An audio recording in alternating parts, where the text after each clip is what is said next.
This is Suchitra Vijayan, and thank you for joining us for Dispatches Conversations during a lockdown. With communities around the world currently living under various degrees of quarantine, lockdown, and even curfews, these conversations are a way to center and amplify diverse voices, concerns, and struggles. We are living through a uniquely historical moment that requires solidarity, empathy, and more importantly, ways to affirm our shared humanity. The coming weeks and months will be chaotic, and along with unprecedented expansion of executive power that will encroach civil liberties and further expand surveillance architecture and entrench already existing inequalities. The communities already struggling under immense state violence and living through conflict will become invisible and erased from the news cycles. Joining us today to talk about Kashmir and how journalists are struggling to report under the ongoing assault on media freedom is journalist Aakash Hassan. Aakash Hassan is a freelance journalist covering the disputed region of Kashmir. The main focus of his reporting remain politics, insurgency, human rights, culture, and health, and his work has appeared in different news organizations in India and outside. And these publications include CNN News 18, Caravan, Asia Times, TRT World, and a few others. Akash, thank you so much for joining us today. Thank you, Suchitra. Thanks for having me. In a very first Polus Project event, we are actually having our author that we published earlier today also join us for the dispatches. So thank you for joining us. In the essay that we just published, which is called "Feels Like Death Kneel," you write about in Kashmir how India wants to kill the entire journalistic media landscape. I was wondering if you could start with that and explain to us and lay out the land of what is right now happening to journalists and reporting in Kashmir. Yeah, thank you. Uh, I- Starting with the essay, uh, I wrote the essay right after 26-year-old photojournalist and my colleague Masad Zahra, a good friend, was slapped under draconian public safety, sorry, UAPA Act. Uh, then after another journalist, Gohar Gilani, was slapped under same draconian law. So it was kind of a situation where I was already, in back of my mind, there were a lot of things going on that how pathetic the situation has been created for the journalists in Kashmir Valley, and now this was the only thing which appeared to be, which was left. It absolutely, it exactly appeared for me death knell because you have uh, brought the situation to a level. After that, there is no point beyond. There is a threshold. After that, you are saying that you mean to say that there is no journalism, and when there is no journalism, when you are criminalizing it, that means death knell. So it was at that time when I wrote this piece. And for me, what was really painful reading this is how you finish the essay. You say, now, what does it take to keep such defiance alive in a place such as Kashmir? Well, whatever the answer, India wants it dead by giving the label of terrorism. Explain to us how even reporting in Kashmir is now labeled within the categories of terrorism. Yeah, absolutely. I mean, when we started, I mentioned in the essay that when we started uh, growing up, there was already a wave of insurgency in Kashmir. It was the Kashmiris locals had, and with support of other sources, they had started rebelling against India. It was a time when I was a young kid and growing up. So we were in that atmosphere where we used to witness our own story in the international press. And when we grow up, when I grew up, uh, we were I got introduced to a lot of international journalists through their Kashmir work. So it was what inspired us. And as we grow, as I decided these stories inspired me to take journalism as my career choice, I was of the opinion, and rightly so, that journalism is a profession where we are doing a work professionally in a very professional manner, and it's not at all something related or directly or something remotely related to criminal activity for which we can be jailed, for which you can be labeled as a terrorist or a criminal for that matter. So I had, or all of us of my generation had grown up like other journalists with that mindset, with that preconceived notion that we are doing a, this is a profession, we are doing a service, where we have to follow certain ethics, and if we do that, we are doing nothing wrong, and we are following this profession. But as we grew up, and as we actually started reporting, things started unfolding in a very, very different manner, in a very unique and peculiar fashion. I mean, we started soon after I started reporting in 2016, and soon after I started feeling like a criminal. I mean, you have to go out for a reporting assignment, but there's always this back in your mind that you might get thrashed, you might get beaten, or you might be arrested, uh, and you keep all these things hidden in your mind, as if we are walking like a criminal, so that no one watches us. We will do our this activity, whatever we have to do, covertly, finish it as soon as possible, and get back. It completely, that's what I'm saying, and what I have mentioned in the piece as well, that this completely appears now like they are labeling us as terrorists, and that's what I meant in that piece. The essay can be read at the Polis Project's website, and we're also taking live audience questions, so please do send in questions. We have one live audience question that's just come in. It says, what stories are not being reported? There's a lot of great stories that are coming out, but what stories are not being reported? What stories do you think are not being reported? Right. Uh, Especially speaking about post August 5 situation, when the unprecedented clampdown was imposed. However, it's not the only post August scenario. The clampdown has been subsequently, there has been subsequent clampdown and pressures on the media. But I will right now speak about particularly post August 5 situation. Brilliant stories came out in the international press, some sections of Indian press as well. But let me tell you, I was on the ground, we were not able to tell even the 10% of the actual story. I will further explain it. Uh, Post August 5, for first 2 weeks, we were not even able to figure out that what has actually happened. Just on the television that Home Minister has stripped Kashmir of its semi-autonomous status, and this has happened. But we were not actually able to figure out that what is the situation right now. uh, is curfew imposed? What sort of law has been invoked? Who is in the jail? Who is not in the jail? What has happened? So in these 2 weeks, we were not even able to check our emails, till the media center facility at Srinagar government facility was opened and this. So in that time, what happened that we were not even able to know that what's happening, whatever is happening, what are people doing, has anybody been killed, how are they living. So what we would generally do is just travel randomly to a particular place, talk to people if we find any, with great difficulties, and then they would narrate us the stories. So we were able to tell stories from the places which we would visit randomly, grasp from the people whatever we can, and then write.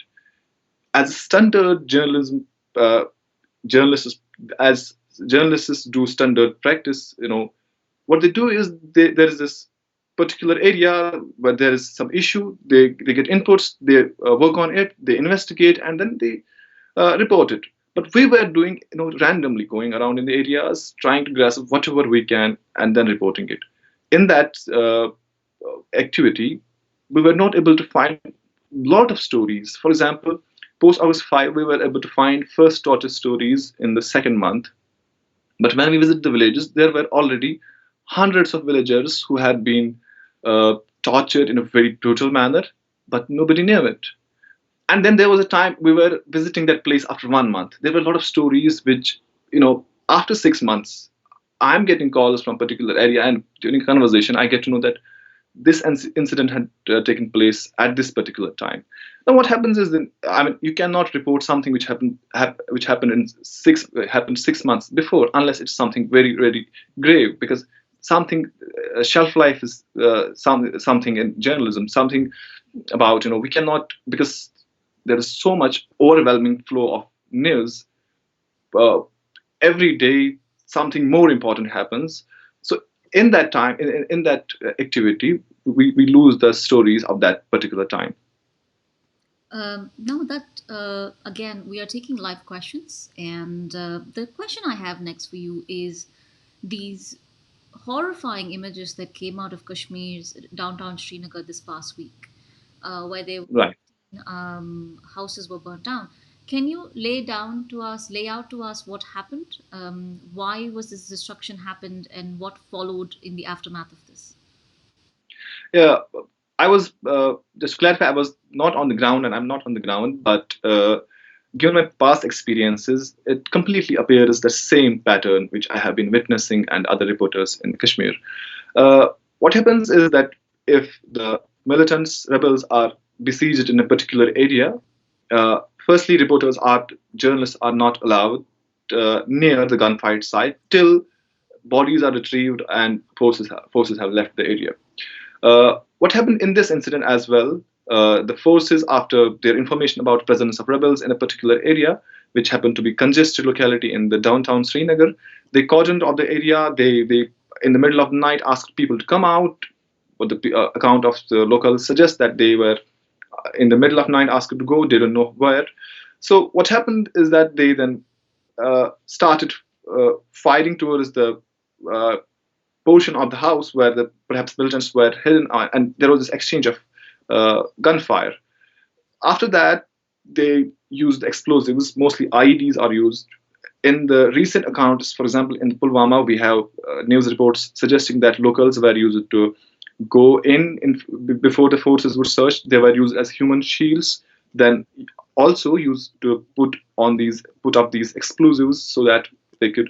Then after these explosives are put up, the forces blow up the houses from a safe distance, and then whoever is inside, probably if the militants only are inside, they get killed. But in Navakadal, same happened in the Navakadal locality. Explosives were used and houses were blown up.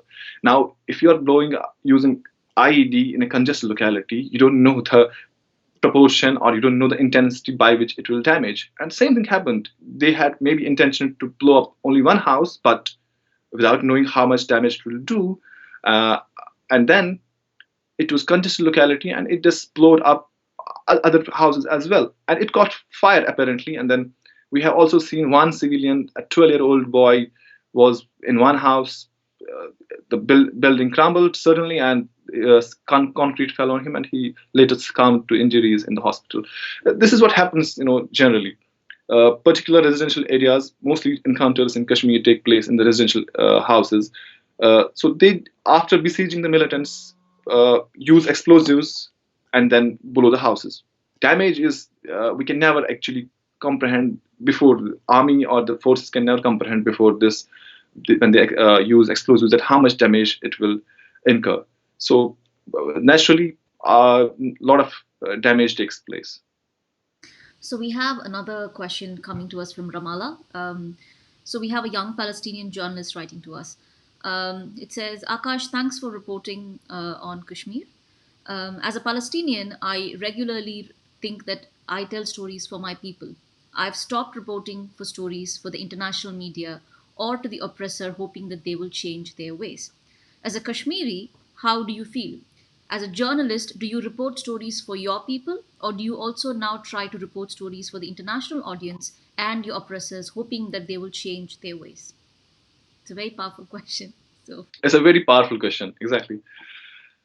I mean, there are two sides to this question. It's a very, very powerful question, and I don't know if I can do justice with it. But I feel there are two sides to this question. As a journalist, our job is to disseminate information as it is. We try to be, we try to put it as it happened, but we are not able to do it always.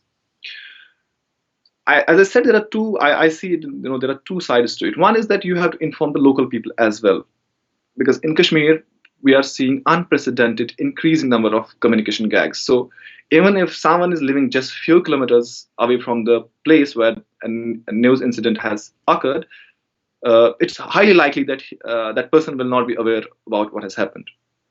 But largely, after some time, people get to know what's happening, and we don't need to make them aware about daily that what has happened. I think it's very, very important to second aspect of it. I think it's very, very important to make people, as she pointed out, the oppressors aware that what they are doing. For example, in the rest of in the mainland India, when I used to travel to different cities, the common people surprisingly don't have a clear-cut idea of the Kashmir problem. They still ask the lame questions that, I mean, why are people pelting stones and why are they doing this and that? I mean, basic questions which common people should be aware of. So I think yes, it is very, very important to not tell only stories about our own people to our own people, but also to the international audience, as rightly said, to the oppressed as well, to depict, to show them that what they are doing, to, I don't know if that can make any change, but yes, to remind them constantly what's happening and what they are doing.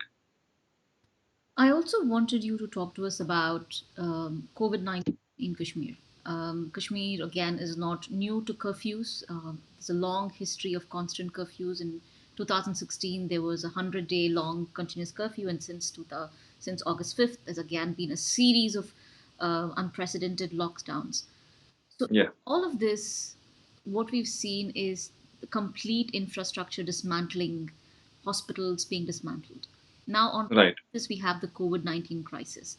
And often, I really don't see a lot of in depth news or information coming out in terms of what's happening to these communities, especially given how serious COVID-19 is. Right. uh, Firstly, entire, if not entire, but most parts of the world are right now in lockdown because of because of the COVID-19. But I will say Kashmir is not in that kind of lockdown. Again, I mean, it is a COVID-19 lockdown apparently, but it's not that kind of lockdown. Uh, as you know, when the lockdown was imposed across India for to prevent COVID-19 spread, Kashmir was also put under the lockdown, but and it came at a time when uh, Kashmir was slowly grappling to come out of a 6 month long military siege. But people, I talked to people on ground. They were hopeful that this is not a typical lockdown imposed for the other purposes, for the situation, for stopping people from protesting and coming out on the streets. So they were somehow optimistic that this is a different kind of lockdown and we should cooperate. But certainly, gradually, events started unfolding in a very peculiar manner, that it appeared that it is not uh, entirely a COVID-19, a medical lockdown meant for a health issue, but actually it is very brazenly a military lockdown. Because after a few days only, when lockdown was imposed, there has been a huge spike in the gunfights. It was I mean, in the normal, when there is a lockdown in Kashmir, what happens is that the gunfights or the exchange of gunfights between militants and the government forces somehow either witnesses a dip or stops completely, like we witnessed post August 5, because the situation is such that forces are not able to move into the rural hinterland. They're not able to. They are managing the lockdown basically. They are managing the other situation. But this time, one is that they are managing. There is a lockdown, and second thing is there's a huge spike in the gun battles, which clearly which makes clear to the people that this is. I mean, people have started thinking that this is not a healthcare lockdown, because if that was the case, the state would not expose their forces and engage them in regular gun battles. That's They're making them vulnerable. So what happens in this sort of situation? I will just remind you. I want to bring your attention to a picture. For example, when lockdown was started in Pulwama area, there was a photographer captured a picture and he posted it on Twitter. A road has been blocked by police personnel. It appears okay, like a regular shutdown, lockdown in other places of India. But then on the road, there are these huge logs and rocks have been spread across. I mean, normally, if there's a this kind of lockdown, you will impose restrictions, but also there will be these roads will be open so that in case of medical emergency, which are highly likely in this scenario, you will facilitate that. If the roads are blocked, they are actually, there are barbed wires, coils of barbed wires, stones, wooden logs. What does it depict? It depicts that the intentions are different, and which is clear on the ground. People are not able to fetch medicine, daily basic amenities properly. People are, on the other hand, there are regular military operations in the rural Kashmir, but the people are they're forced to come out in this sort of situation. Also, the internet is being regularly snapped. As we speak in Srinagar, there is no internet. Uh, which was only reduced to which was only 2G services were working, after the August 5th when the internet was shut down. So in this sort of situation, people are really living in a terrible, going through a terrible phase where they have already been facing a huge economic and political crisis and other situation because of the August 5 post August 5 situation. And now certainly Kashmir has descended from a one kind of military lockdown to, I will call it, another military lockdown, which is surrounded by this dangerous pandemic. We have another audience question. This one is from Manchester. This question says, I've been watching reporting from on Kashmir on the front pages of the New York Times and Washington Post and BBC and Guardian. The story that they tell seems to be very different from, say stories that I see read in respected mainstream Indian newspapers. Why is there such a big difference in terms of reporting? Are there such large discrepancies? Can you please explain this to me? So this is a retired teacher writing from Manchester. So I think the only reality which we have seen post August 5 about Kashmir was depicted completely by the international media. Sadly, the press in the mainland India, uh, they were asked to toe the line. They were asked to bend. They started crawling. Whatever we are seeing in the mainstream Indian media is either, in the most sections of Indian media, is completely false story, particularly in the television. There are some sections of in the Indian uh, press, the newspapers, which they do report in a better way. But again, there is how we put the news, the context given to it, the framing is completely as per the state narrative.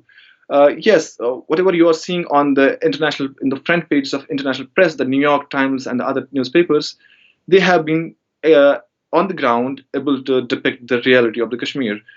Because I was reporting Kashmir when post August 5 situation happened. I was reporting for your information for an Indian mainstream Indian news channel, but I was not able to do justice with my job.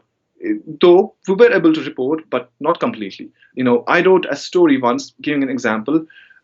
After 30 days of reporting in Kashmir, I came to Delhi and visited my office in Noida, and then I wrote a diary of 30 days what has happened there.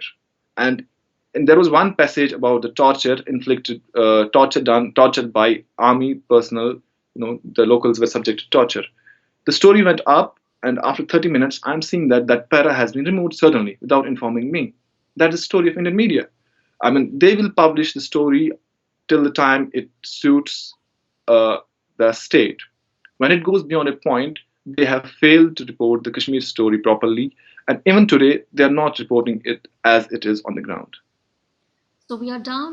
We have another 7 minutes left, so we will still be taking a few more questions if audience want to send us more questions. Um, I actually have a question for you in terms of thinking about the conditions of what happens to journalists soon after, say, you have a charge like UAPA is being slapped on, say, journalists like Kahar Gilani or Zahra. How does Right. the entire fraternity of journalists on the ground?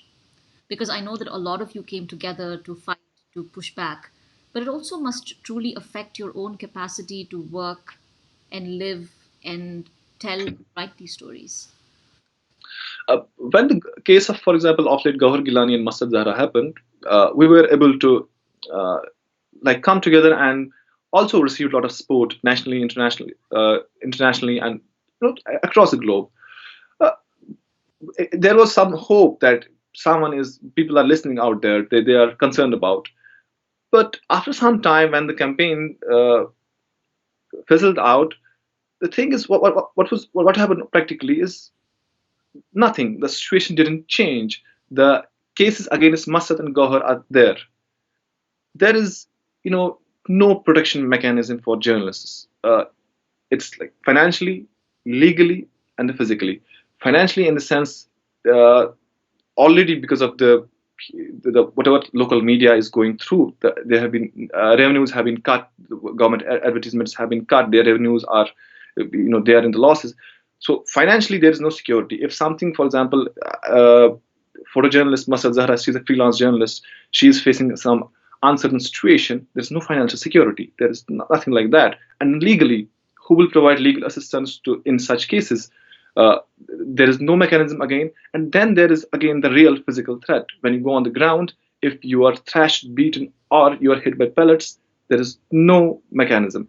Only international journalists working with the international organizations, particularly photographers, get equipment, get the proper gear to work in. Rest of the journalist fraternity, they have no protection. So in this sort of situation, yes, it does affect our work, because next time if we report, we take all those things in the consideration, that the legal, physical, the financial, where will it hit? It certainly does impact then later the reporting. That's what is happening right now. There is Journalists are self-censoring themselves. They are not writing, because they're not writing complete story, because they know that we will be facing the same situation. Taking the case of the gunfight, recent gunfight in the Srinagar, then Kashmir Wala, they are doing brilliant work these days. They reported about this gunfight, and next day the editor Fahad Shah, he was summoned to this this cargo at a cyber police cell, I think. So it shows that even if someone tries to do journalism as it is, tells stories as they are, he's immediately being summoned, and there's this fear and intimidation has been created, so that journalists will, yes, start self-censoring, which they are doing, unfortunately. We are down to our last 3 minutes, so I will just finish with a comment question. This comment comes from one of our readers who says, "Thank you so much for reporting on the ground. Congratulations to the Pulitzer winners from Kashmir, and also many thanks to the other journalists who continue to do the work." Thank you, thanks a lot. Pulitzer is certainly a hope. It has certainly, boosted our morale. And yes, as I have mentioned in the piece, maybe somehow the greats in the journalism like Murray Colvin, they inspire us. But also, it feels like when the Pulitzer came, it felt like it was not a Pulitzer for just these photographers. It felt like the Pulitzer was for the entire community, and that's how it was received. Particularly, journalist community, they were enthralled, and they were actually feeling that yes, whatever we have been doing, whatever has been happening with us, the criminalizing and all that, that all felt like it has been undone, though nothing has happened. But yes, there's a hope, happiness, and a lot of energy back in the, journalists. And yes, there was general sense, for Kashmiris, there was somehow, sort of, there was a win-win situation, certainly. And that brings us to the end of our dispatch series. Akash, thank you so much for joining us. For those who joined us later in this conversation, today we published an essay by Akash that you can go see in our website, thepolisproject.com. And again, thank you for all of you who joined us. And again, please tune in next week for more conversations on documenting the immigrant crisis in India. Thank you. Thank you, Suchitra. It was great talking to you. Thank you again. And again, please be safe. And again, thank you for all the good work you do. Thank you. Thanks a lot.